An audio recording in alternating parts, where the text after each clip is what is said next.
G'day and welcome to another massive edition of the RDFNL Footy Show. All thanks to our friends at Ontime Delivery Solutions. I'm Yeendy. I'm joined by Tara Murray from the Star Weekly. Massive round of footy that we've got coming up this weekend. It is, and you'll be the one out there. I'm actually going on leave this week, so get away from the footy, but I'm sure I'll still hear plenty about it. I bet your bottom dollar you'll be watching the scores on the team app or something like that. You'll be getting updates throughout the day to probably from coaches and committee members to get stuck in who you've tipped and who you haven't tipped. I think that's pretty standard. Everywhere we go, someone's copying flack. I do cop it from a few clubs, actually. I'll go down to grounds or I'll get messages go, why didn't you tip this team? Why didn't you tip my team? So all good banter, but it all works out in the long run. I know the message from Wallen that was put to you over the weekend was look up where Wallen is on the map.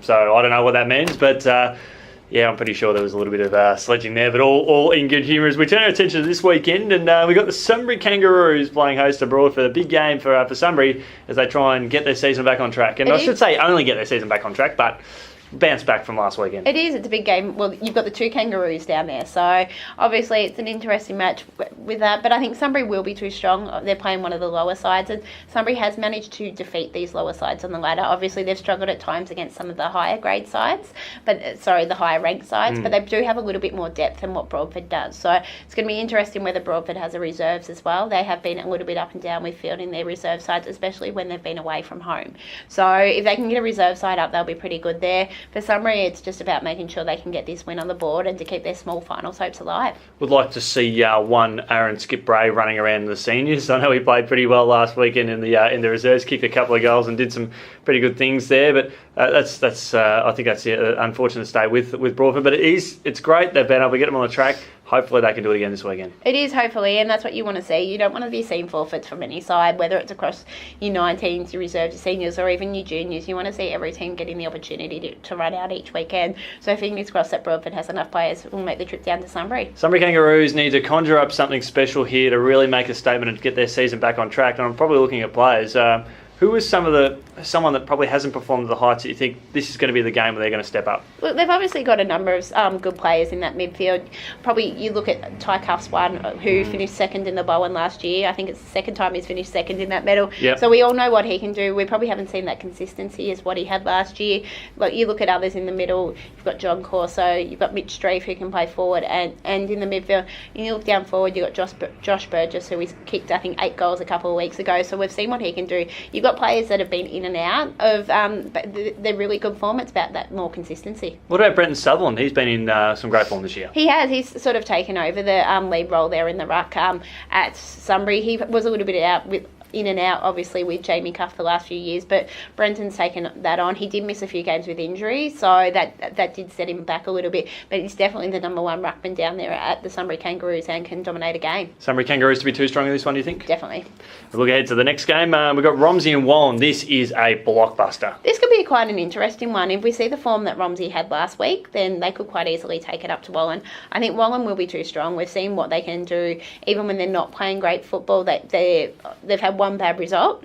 Even when they're not playing their best, they're still getting the wins. Obviously, we saw against Wood and Hesket, not the best conditions, and it was a 20-odd point win, but they're still getting the wins, and they're sitting on top of the ladder for a reason. Yeah, exactly. The thing that still appeals to me about Wallen that probably goes against Romsey is that Wallen kicked 10 goals on the weekend. They had 8 players share those. On a standard week, if they're kicking a dozen goals, 15 goals, they're still getting up to 10 players, maybe even more, kicking goals every week. So they've still got more avenues. And that's one of the biggest strengths of the Magpies, and they're probably one of the best at the competition of that. They don't rely on one goal kicker to kick 6, 7 every week. They've got different guys popping up. You might get someone kick 4 or 5 and one week, and then it's someone else the next week. So for them, it's about that. They've got that spread across the board, and it makes them very dangerous because it's hard to, if you shut down one player, you've got someone else who will step up. What about for Romsey? Look, for Romsey, it's just continuing what they've done. They've had 2 good wins across the board. So, and they're sort of showing Jack O'Sullivan is dominating out there. We all know how good a player he is, and he's been their best player this year.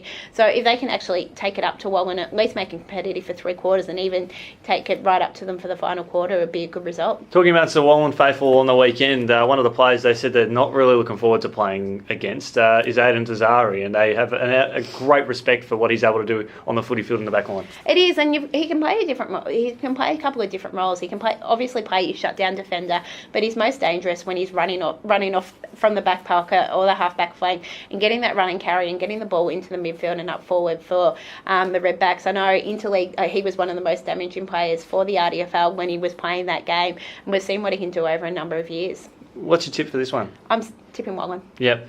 Yeah, I'm finding it tough, but I'm with you. I think Wallen, probably only just, but I think they've... I wouldn't be speaking off the record here, but I know that loss in the round 16 last year, it hurts them, and I think it still does. And going back to the same venue where they lost, that cost them a spot in the finals, I think they'll be keen to lift that little bit more. Definitely, and I think they are a better side this year, and we've all seen that with the results. So I think Wallen might actually do it quite easy. Another big game here, could be quite impressive, is Melton Centrals and Diggers Rest. I don't think this is going to be as cut and dry as Diggers Rest just going out and having a solid win. I think Melton Centrals, they might be ranked outsiders to really push the Borough. Yeah, it'd be quite interesting to see where Melton Centrals are compared to Diggers Rest. Now, obviously, they are pretty close in location to two of the three Melton-based teams. In the last few years, they've all been pretty one-sided. Diggers Rest has quite easily dominated Melton Centrals, but Melton Centrals are making inroads, and we're finding that they're getting more options up forward. They're getting that little more depth that they haven't had.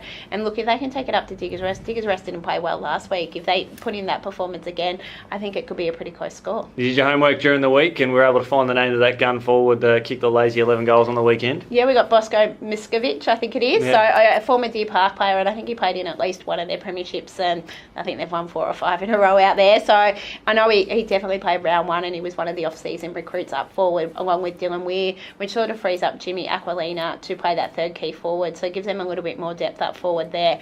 So obviously it was good to have him kick 11 goals. You also had Dylan Weir in the goals as well. So they're starting to find those other avenues to goal, which make them more dangerous. Is that forward option, that adds they're already a strong side anyway, but to have Bosco come into the team now and hopefully he stays in for the long haul, does that change the way we perceive Centrals, and maybe that could be more of a threat and perhaps take down a scalp like Diggers? Look, I think they're looking for a scalp this year. We always thought, even speaking with Matt Sproul pre-season, he said, we will be a better team this season. Whether or not we see it in the results is a different matter, because they obviously did have a harder draw. And we're starting to see they are closer against some of these sides that were above the ladder, whether they're in them for 2 quarters, 3 quarters, they have been a lot better against them. So whether or not they get the scalp this week, I'm not quite sure. I think Diggers Rest might be too strong. We looked 2 weeks ago, they knocked off Wallen in quite a pretty convincing 4-quarter performance. So, and they had their best side too, I think, for the year. They had their best side against Wallen, and maybe Lancefield put up a bit more of a challenge on the weekend, and maybe that's could serve as a bit of a reality check for them, just a little bit. Well, obviously, yeah, they got a 100-point win. You're going to take that every day of the week, but it's whether or not you're following all the team structures and the KPIs. So didn't hear it. I heard it wasn't the best win for them. So obviously they'll be wanting to bounce back, and Centrals is who they face this week. Get a little bit of breeze down at Arnold's Creek and look out. It can be a tough day at the office. Lancefield and Rupert's Wood, the Sharks will be looking to bounce back.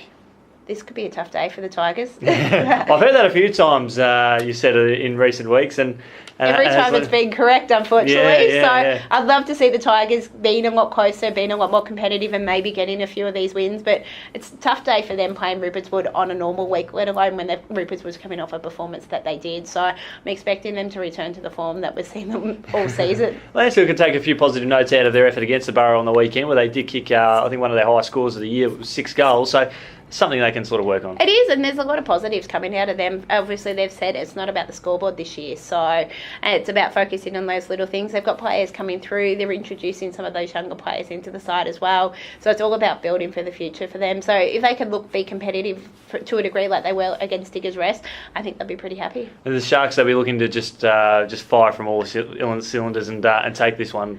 I think you're expecting that. I'm expecting that. So it could be quite a big margin here. Yeah, the beast has definitely been poked there. Riddle and Rockbank. Look, Riddle is the form team of the competition at the moment. So we've seen what they've done the last few weeks, and obviously smashing Rupert's Wood last week. That I think it's going to be a pretty big win for Riddle. Obviously, Rockbank, we looked last week, they did a really good job against Macedon early on. They just didn't have the ability to keep that going for 2, 3, 4 quarters. So for them, it's about making sure that they're trying to be consistent and take it up to these top sides and see if they can build on what they did last week. And that's I think it's still a positive for them. They're able to put in a good solid first quarter effort, and we don't expect them to be able to run with these teams for so long because they are still building their fitness, they're still building their skill level. So again, that's a massive positive that they can take away from them. Yeah, exactly, and that's it. And they know they're not at that level. For them, it is about that and developing these players for the future. I'll throw you a question without notice. We look at Lancefield, we look at Rockbank. They're taking on two quality teams this weekend.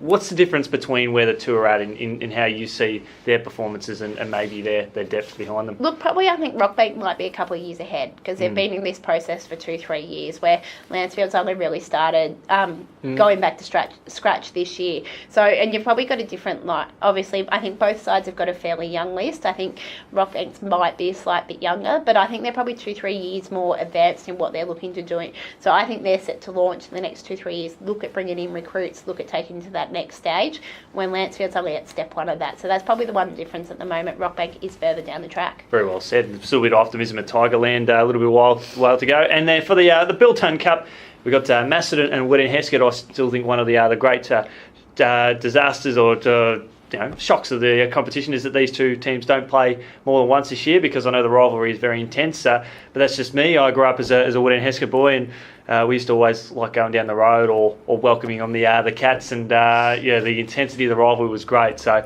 and I think we're going to be in for a pretty good game here over at Macedon. And look, you've probably got a little bit of a torn heart because I know you do have a close connection with the Cats down there as well in more recent years. So, look, for this match, this is massive for Hesket. They lose this, that's 3 losses in a row. So, for a team that's looking to play finals, you want that consistency. You don't want to be dropping multiple games in a row.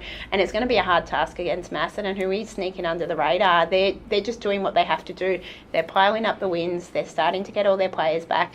And look, they're primed for a big second half of the season. They certainly are. I did a little bit of forward prediction. I did a little bit of homework for a change, but in terms of win-loss between Hesket and Romsey, I think there's a game that sort of comes later on in the year with only a few weeks to go where realistically I'd call it now, but it's really going to come between. That might be the game that decides it. And this is no disrespect to the Sunbury Kangaroos. I know they've got a tough draw, but I've looked at those two teams, and they've got some winnable games, and they've got some games where they're playing teams up above them. But it really could come down to that one. Well, yeah, definitely. And probably the other match is the catch-up match between Romsey and Diggers Rest is going to be the other crucial match in how this season goes. Obviously, the top 6, you've got Woodend in 6th, Diggers Rest in 5th, and then you've got Romsey in 7th. So and 2 of those teams have still got one game to play. So this is massive for Hesket, and as you said, it could come down to that game later in the year, especially if Romsey picks up the points against Diggers Rest in the catch-up match. Yeah, which would be very fascinating. It'll really be a really good shake-up to all the competition. Well, Tara, thanks so much for joining us on looking ahead to the upcoming round in the RDFNL. All thanks to our friends at Ontime Delivery Solutions, and we look forward to catching up with you as soon as we can. Thanks for having me.